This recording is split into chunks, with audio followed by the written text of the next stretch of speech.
안녕하세요. 쉽고도 정확하게 알차고도 재미있게 하나님의 말씀을 가슴 깊이 새기는 시간인 소문난 성경교실의 저는 장찬영 목사입니다.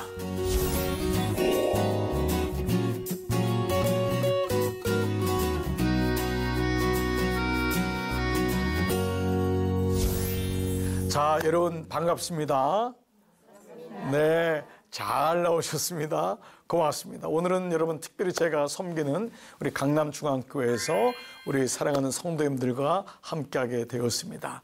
여러분 참 기쁜 시간이고 감사한 시간입니다. 오늘도 하나님 말씀을 함께 나눌 수 있기를 바랍니다. 하나님 말씀을 나의 말씀으로 삼는 비결처럼 소중한 게 어디 있을까요?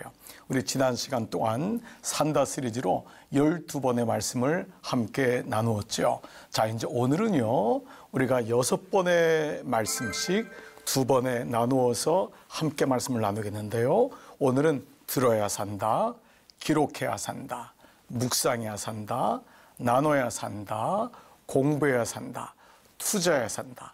1강부터 6강까지 시간을 돌아보고 새기는 시간을 가지면 좋겠습니다.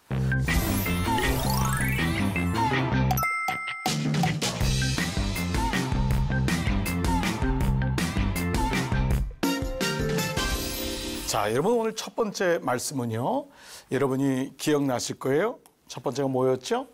들어야 산다라는 거였죠.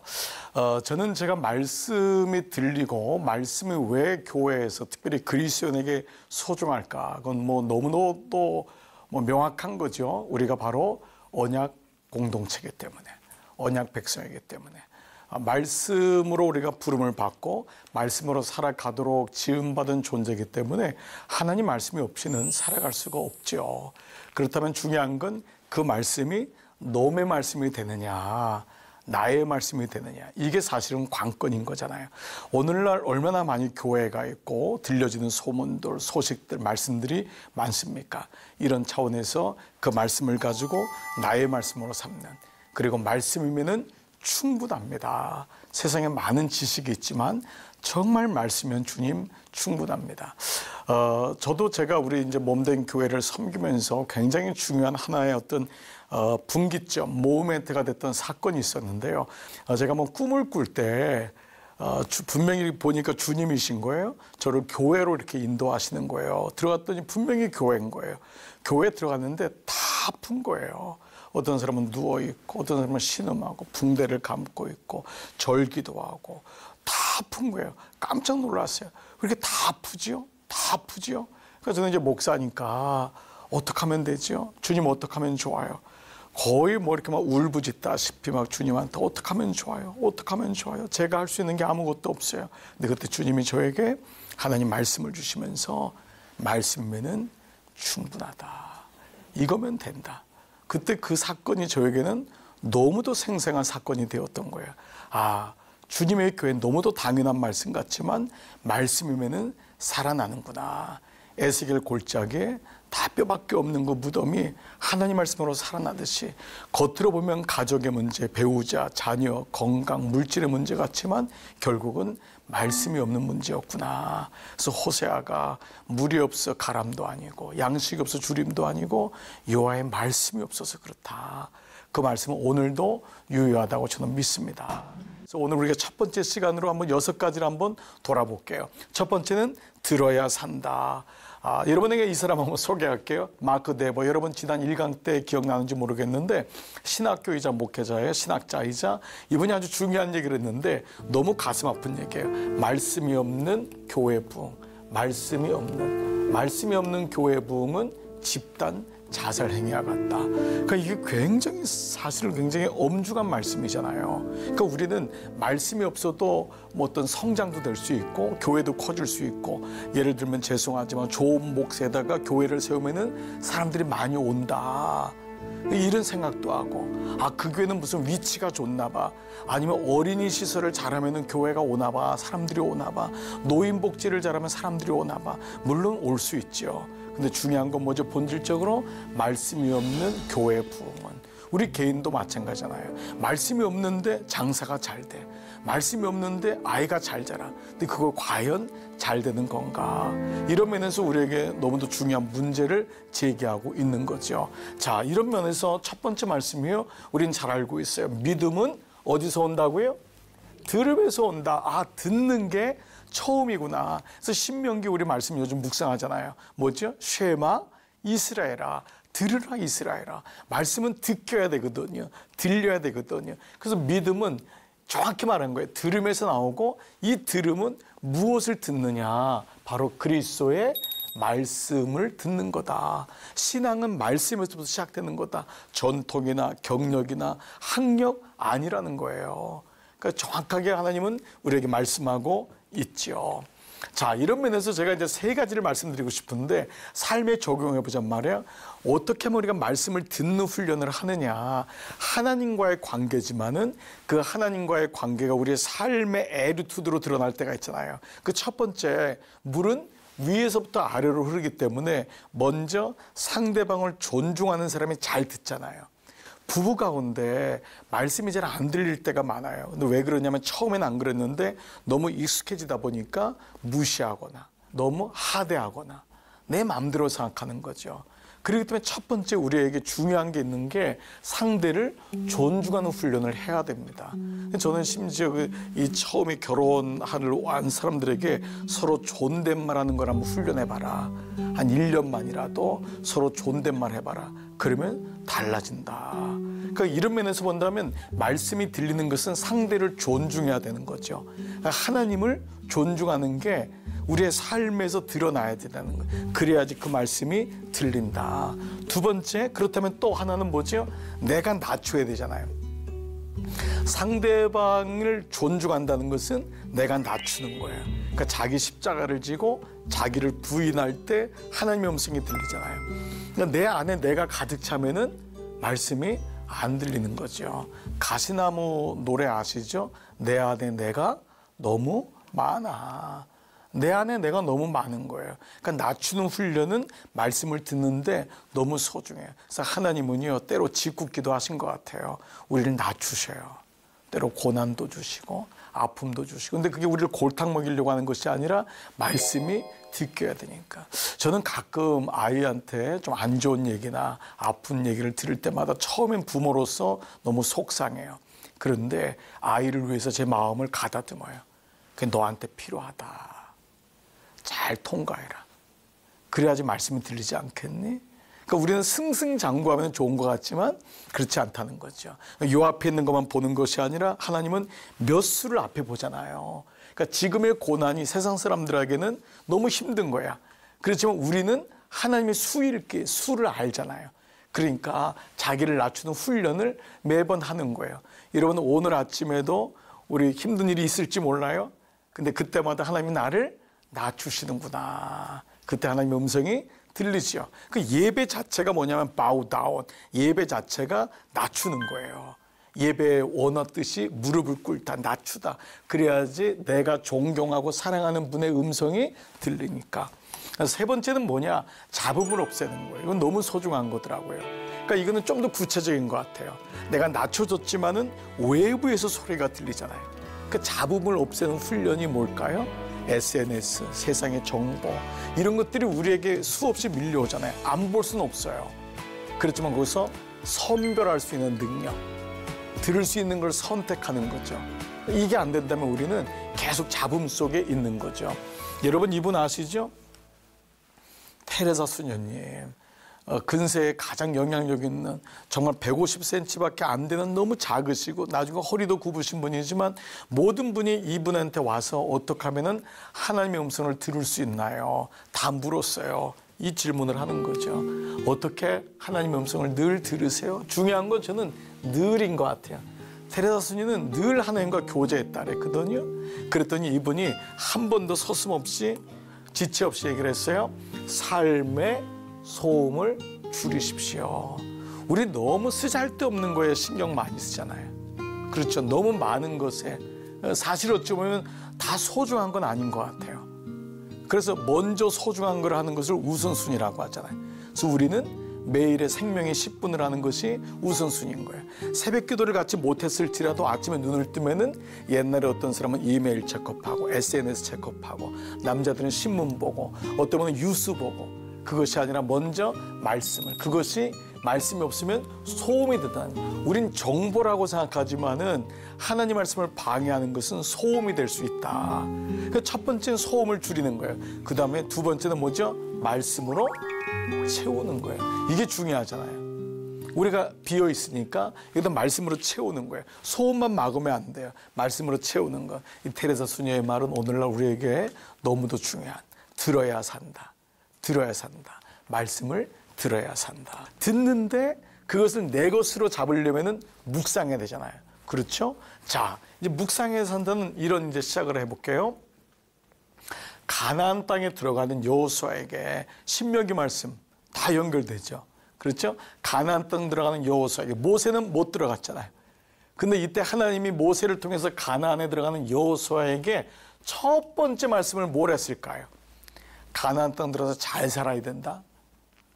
성공해야 된다. 거기서 승리해야 돼. 이런 메시지가 아니라 뭐라고 했냐? 이 율법책을 말씀이거든요. 내 입에서 떠나지 말게 하고 주야로 그것을 묵상하여 그 안에 기록된 대로 다 지켜 행하라.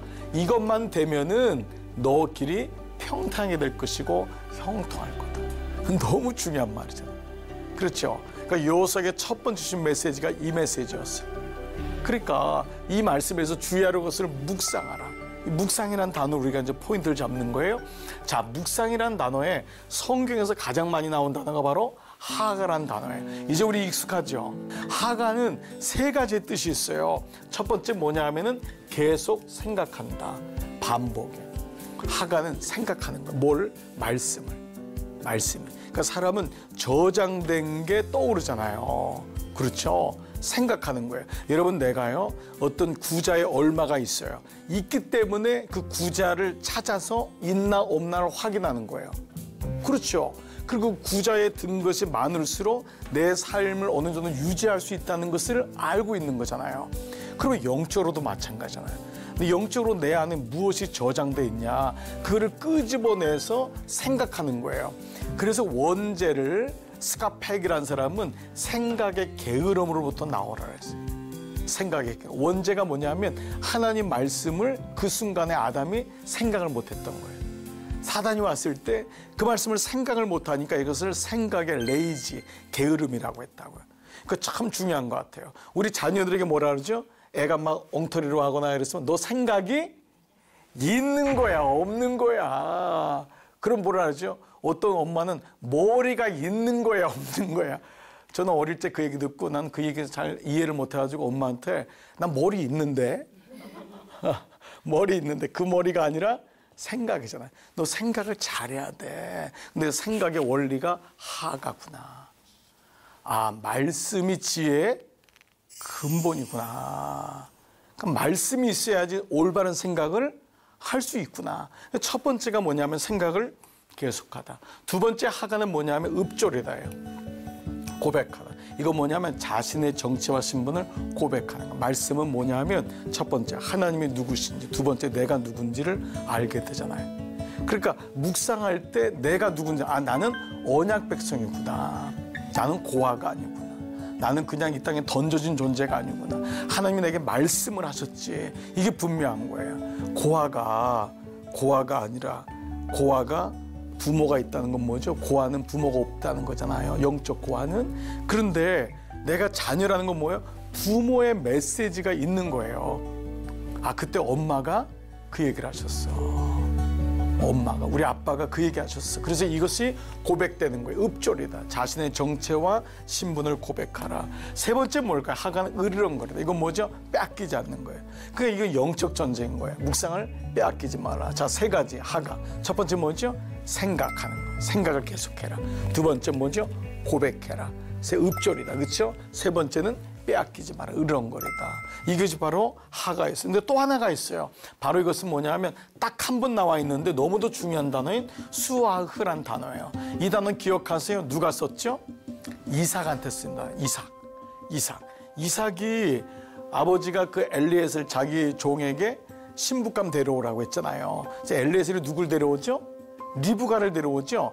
리브가가 낙타 때가 올 때 그때 이삭이 저물 때에 들에 나갔는데 이 말씀은 개정성경이고 옛날에 뭐냐면 배회하다.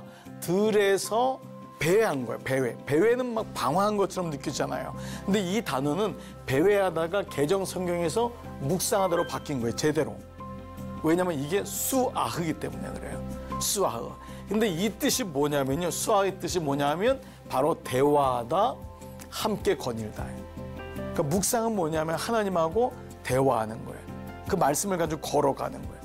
그러니까 이삭은 그냥 들에서 배회한 게 아니었어요. 말씀을 가지고 그는 하나님과 동행했던 거예요. 그때 리브가가 왔을 때 그 리브가와를 만나서 결혼하게 되죠. 자, 기록해서 한 달 볼게요. 기록을 왜 기록해야 될까요? 하나님 말씀이 기록된 말씀이기 때문에. 하나님이 나에게 기록된 말씀을 주셨다면 나도 그 말씀을 기록해야 돼요. 너무 당연하지 않아요? 그렇죠. 어떤 분은 왜 말씀을 기록해야 되냐 그래요. 근데 그 말씀이 기록되어서 왔잖아요. 여러분이 편지를 받으면은 그 사람에게 어떻게 응답해요? 편지로 답장하잖아요. 마찬가지인 거예요. 자, 그렇다면 왜 기록해야 될까? 그 기록된 계시와 예언이 말씀이기 때문에 그 말씀이 기록된 계시인 거예요. 그 계시가 바로 궁극적 계시가 예수 그리스도잖아요.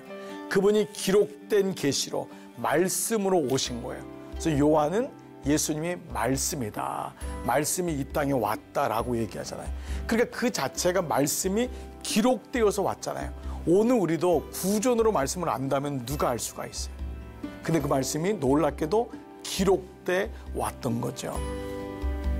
말씀의 묵상인 내면적 부분이라면 기록은 표면적 부분이에요. 드러나는 부분이에요. 묵상이 속으로 했다면 그것을 조금 더 구체적으로 끌고 가는 힘이 뭐냐 하면은 바로 기록이에요. 여러분 기록 잘 하세요? 네, 그렇죠. 처음에는 어려워요. 설교 시간에도 듣기도 어려운데 기록까지 해야 되니까 어려워요. 근데 몇 번 반복하다 보면은 기록할 때 정확하게 끄집어내기도 하고 기록된 거는 또 보게 되는 거예요. 그리고 기록돼야지만이 나눌 수 있잖아요. 우리 목장에서 기록된 말씀을 보면서 나누기도 하죠. 자, 그러면 이 기록은 어떤 힘이 있냐면 내면의 묵상을 구체적으로 실현 가능하게 하는 힘이에요. 이게 기록의 힘이에요. 기록하지 않으면 잃어버려요. 잊어버리거나. 그렇죠. 그래도 어떤 분은 그래요. 목사님 기록한 노트를 잊어버려요. 그래서 그거는 좀 병원에 가봐야 된다. 그것까지는 내가 못 찾는다. 그렇지만 기록하는 게 힘이다. 명확한 기억력보다 흐릿한 잉크가 오래 간다. 벤자민 프랭클린의 말이거든. 그래서 이 기록이란 단어가 어떤 단어가 있냐면 자카르라는 단어가 제일 많이 써요. 이 자카르가 뭐냐 하면 기억하다라는 단어예요. 자카르가 기억하다. 또 하나가 있는데 새기다예요. 우리 목장 중에 이름이 자카르 있잖아요. 그게 뭐냐면 말씀이 기록한다, 새긴다. 근데 그 목장은 진짜 그래서 그런지 다 기록하는 것 같아. 엄청 기록하는 것 같아. 그러니까 이 자카르는 기억하다, 새기다. 그래서 이 말씀이 이미 말씀 속에 오늘 내가 내게 명하는 이 말씀을 너는 마음에 자카르란 말이에요. 마음에 새기고. 근데 여기 새기라는 것은요, 돌에다 새긴다는 은유적으로 말한 건데 철피를 가지고 돌에다가 새기는 거예요. 새기는 거예요. 그만큼 잊어버리지 말라는 거예요. 이제는 신약에 와서는 구약에서는 돌비에다가 세웠잖아요. 십계명을. 근데 이제는 그 은혜가 신비. 우리 은혜로 새겨진다. 그래서 사도 바울은 신비라고 했잖아요. 마음의 이 돌에다가 마음판에다가 새겨라. 또 내 집 문설주와 바깥문에 기록할지니라. 이 두 가지가 다 놀랍게도 자카르. 그러니까 오늘 기록한다고 하는 건 너무도 중요한 말씀을 주고 있다는 거죠. 자, 이제 이러면서 성경이 하나님의 말씀으로 기록됐기 때문에 기록은 하나님의 말씀에 대한 최소한의 반응이기 때문에 기록은 우리의 삶을 성숙하고 아름답게 하기 때문에 여러분 다 기록하고 계시죠? 네, 오늘 시청자 여러분 기록하시기 바랍니다. 기록하시는 거예요. 말씀을 기록하는 거예요. 성공적인 신앙생활에 중요한 원리가 있는데 이 원리가 뭘까요? 중요한 원리. 자, 바로 이거예요. 도움을 구하고 도와주는 거예요. 신앙생활은 혼자 못해요. 그러니까 도움을 구해야 돼요. 그리고 도와줘야 돼요. 이게 모르는 게 이상한 게 아니에요. 그래서 공부한 걸 나눠주고 공부하고 서로. 이분 한 분 제가 책 하나 소개해 드릴게요. 나는 왜 도와달라는 말을 못할까? 저는 이게 너무 중요한 메시지라고 생각해요. 오늘날 많은 사람들이 이걸 말을 못하는 거예요. 도와달라고. 이 신체스제 이 웨인 베이커 교수가 구글 컨설턴트인데요. 구글 회사에 갔는데 그 똑똑한 사람들이잖아요. 완전 천재들만 모인 게 구글이거든요. MIT 애들 막 이런 애들 막 그냥 그 스탠 뭐 이런 공부 잘하는 하버드 애들 이런 애들 다 모아놨는데 이상하게 이게 기업이 안 되는 거예요. 알고 봤더니 다 자기 방에 앉아가지고 자기 것만 하는 거예요. 그래서 이 사람이 가서 칸막이를 다 없앴어요. 칸막이를 없애고 서로 만나게 한 거예요. 그 다음에 했던 말이 뭐냐면 무조건 가면은 입사하면 이걸 묻는 Can I ask something? 뭐 좀 물어봐도 될까요? 이거를 말버릇처럼 하게 한 거예요. 다 천재들이니까 자기 혼자 밥 먹고 자기 방에 들어가서 연구하고 이런데 기업이 안 되는 거예요. 알고 봤더니 커넥션에 문제가 있는 거예요. 그래서 서로 물어보라는 거예요. Can I ask something? 뭘 좀 물어보라는 거예요. 그럴 때 놀랍게도 사람들은 안 가르쳐주지 않더라는 거예요. 여러분이 누군가에게 물어볼 때 왜 겁나냐 하면 저 사람이 거절할까 봐, 안 가르쳐줄까 봐, 혹은 저 사람이 뭘 알아? 라고 하는 내 마음속에 상대방을 향한 마음이 있다는 거예요. 그러지 말라는 거예요. 여러분, Can I ask something? 뭐 좀 물어봐도 돼요? 이게 공부해야 되는 아주 중요한 이유라는 거죠. 자, 삶을 나눌 때, 공부할 때 오는 유익이 있어요. 묵상과 삶의 동기를 부여받게 되고 공부하게 되니까, 나눠지게 되니까. 그렇죠? 그리고 자기 안에 갇히지 않게 되죠. 나누니까. 그렇죠. 세 번째는 성장하는 거예요. 예, 그러니까 나눌 때 너무도 중요한 성장을 하게 된다. 자, 100년을 살아보니 김영석 교수님의 책을 보니까요. 이분이 이런 얘기를 했어요. 100세까지 건강하고 행복하게 살면 무엇이 가장 중요할까요? 오늘 주제가 공부죠. 김영석 교수님은 뭐라고 했냐면 항상 공부하는 것이다. 죽을 때까지 공부하는 거다. 죽을 때까지 손에서 책 내려놓지 않는 거다. 예, 그렇지 않으면 정신이 늙어지게 되고 몸도 따라가게 된다. 우리는 몸이 늙으면 책을 못 읽을 것 같은데 이분은 그 반대라는 거예요. 이미 마음이 늙기 때문에 몸이 따라서 반응한다는 거예요. 그러니까 마음에 늘 공부하는 마음을 갖는 거. 가장 불행한 사람이 뭐냐? 막혀있고 담을 쌓고 있는 사람이래요. 이거 먼저 공부하지 않는 사람. 꼭 공부라는 게 어떤 우리가 생각하는 그런 학창시절의 그런 공부만이 아닐 거예요. 삶에 재미있는 영역들이 많이 있잖아요. 그런 영역들 하나씩 공부해 나가는 거예요. 영적으로 보겠어요? 자, 설문조사를 해볼게요. 주일 예배를 빠지지 않는 데가 50% 정도래요. 성경을 매일마다 묵상한다는 20%래요. 10명 2래요.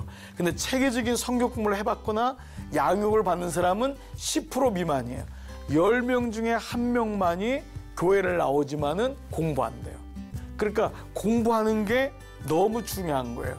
자, 베레아에 있는 사람은 데살로니가 있는 사람보다도 너그러워서 간절한 마음으로 말씀을 받고 이것이 그러한가 하여 날마다 숨겨 어떻게 했다고요? 상고함으로 이거 공부했다는 거예요. 말씀을 공부했다는 거예요. 말씀을 늘 연구하고 말씀이 어떠한가. 자, 그렇다면 우리가 말씀을 공부해야 되는 이유는 두 가지예요. 첫 번째, 비로소 하나님이 누구신지를 알게 돼요. 말씀을 알아야 되잖아요. 그렇죠. 그래서 첫 번째 여러분 말씀을 들으라. 두 번째 배우라. 그다음 세 번째 지켜 행하라. 오늘 새벽 큐티. 그렇죠. 말씀을 듣고 두 번째 배우라. 근데 그 가운데 중앙이 중요하단 말이에요. 배워야 된단 말이에요. 배워야지 문법도 알고 하나님 나라의 말씀은 그 나라의 구조와 하나님 나라의 문법으로 되어 있잖아요. 그렇기 때문에 말씀이 들려도 그 나라의 문법을 알아야지만 하나님 나라의 언어 구조를 알아야지만 그 말씀이 들리는 거예요. 그러니까 세상적으로 아무리 똑똑해도 말씀의 구조를 모르면 말씀을 몰라요. 근데 그 말씀의 구조를 배우면 말씀이 들리는 거예요. 그게 바로 공부하는 거예요. 하나님이 누구신지를 알게 되고 비로소 우리는 두 번째, 비로소 내 존재의 의미가 내가 언약 백성이고 내가 하나님으로부터 사랑받는 존재고 여기까지 왔구나라는 것을 알게 된다라는 거죠. 자, 마지막 여섯 번째는 투자해야 산다. 투자에 대한 기본적인 사전의 의미가 있어요. 더 많은 이익을 얻기 위해 시간과 자본을 투입하는 거. 여러분 투자하시죠? 그렇죠? 더 많은 유익을 얻기 위해. 그런데 이 말에 라틴어어는 인베스티오란 말인데 이게 놀랍게도 옷을 입혀다 관직을 명하다. 왕이 길거리 지나가다가 누군가 딱 보고 마음에 들었어요. 그 사람에게 관직을 주는 거예요. 이게 인베스티오예요. 지금 무슨 말이냐면 투자다는 왕과 백성 가운데서 쓰여지는 단어가 투자란 단어라는 거예요. 그러면 하나님이 우리를 투자하신 거예요. 우리를 왕 같은 제사장으로 맡기셔서 내가 너에게 가정을 맡기겠다. 투자예요. 내게 나의 자녀를 맡기겠다. 투자하신 거예요. 이해되시죠? 기업을 맡기시면 투자하신 거예요. 그러면 나도 하나님 앞에 투자해야 되잖아요. 뭘로요? 내 삶을, 시간을, 건강을 투자할 때 하나님이 내게 관직을 주시는 거예요. 옷을 입혀주시는 거예요. 자, 이런 의미에서 이제 마지막 보면 이 사람이 마리아와 마르다 얘기해요. 언니가 마르다예요. 마르다는 일하는데 붙잡혔잖아요. 내 동생이 나 혼자 일하게 두는 것을 생각지 아니하시나이까? 그를 명하사 나를 도와주라 하소서. 이해가 돼요. 그런데 마르다의 상황이 어떠냐? 마음이 분주한 거예요. 예수님이 왔는데 예수님께 마음이 없고 일하는데 마음이 있는 거예요. 물론 먹을 거를 잘 주고 싶은 마음이 있었죠. 근데 예수님은 말씀 듣기를 원했잖아요. 왜냐하면 말씀이잖아요. 지금 언약이잖아요. 그런데 예수님이 뭐라고 했냐면 몇 가지만 하든지 혹은 한 가지만이라도. 원어에는요 오직 한 가지 일만 필요하다고 나와 있어요. 한 가지 일이면 족하다. 그게 뭐냐면 일하는 거 소중하지만 지금은 신랑이 있을 때는 신랑에게 관심을 가져라. 내가 너희 집에 먹을 거 먹으러 왔겠니? 내 말씀을 들어야 되는데 마르다는 그걸 못 본 거예요. 지금 마르다는 온전한 투자를 못한 거예요. 마리아는 주님 발 앞에서 마음과 시간을 완전히 주님께 드린 거예요. 이게 투자인 거예요. 예배는 가장 강력한 투자신, 기도는 가장 강력한 투자인 거예요. 마리아는 이 좋은 편인데 이 편이요 재산이란 단어예요. 이 좋은 편에 택했으니, 투자했으니, 자기는 시간과 마음을 예수님께 투자했으니 빼앗기지 않을 거예요. 세상에 있는 모든 투자는 어느 순간인가는 리밋이, 한계가 있어요. 때로는 도둑질도 마세요. 세상의 경계에 의해서 그렇게 값이 나가는 게 떨어지기도 해요. 그러나 하나님은 좋은 것, 이걸 재산이라 했거든. 좋은 것을 투자했으니 넌 빼앗기지 않는다. 나는 무엇을 투자하고 있는가? 마리아는 가장 좋은 몫을 택하였다. 그러니 아무에게도 그것을 빼앗기지 아니할 것이다. 바람같이 6개가 지나갔어요. 자, 6개. 첫 번째가 뭐죠? 들어야 산다. 두 번째, 기록해야 산다. 세 번째, 묵상해 산다. 네 번째, 나눠야 산다. 다섯 번째, 공부해 산다. 여섯 번째, 투자해 산다. 여러분, 놀라운 은혜가 여러분 가운데 함께 하시기를 축복합니다. 네, 여러분 산다 시리즈 1강부터 6강까지 돌아보니까 어떠셨나요? 유익한 시간이 되셨을 줄 믿습니다. 여러분 아무쪼록 말씀이면 충분합니다. 이 마음 가지고 오늘 잘 한번 정리해 보시기를 바랍니다. 오늘 수업은 유튜브를 통해서도 다시 볼 수 있습니다. 여러분 다시 보시면 볼수록 아마 새로운 은혜를 경험하게 될 것입니다. 또 주변 분에게도 많이 나눠주시면 좋겠죠. 자, 이제 다음 시간은요 7번부터 12번까지로 또 한 번에 요약해서 같이 말씀을 나누겠습니다. 오늘도 하늘로 많이 누리시고 다음 시간에 뵙도록 하겠습니다. 여러분 수고하셨습니다. 안녕히 계십시오.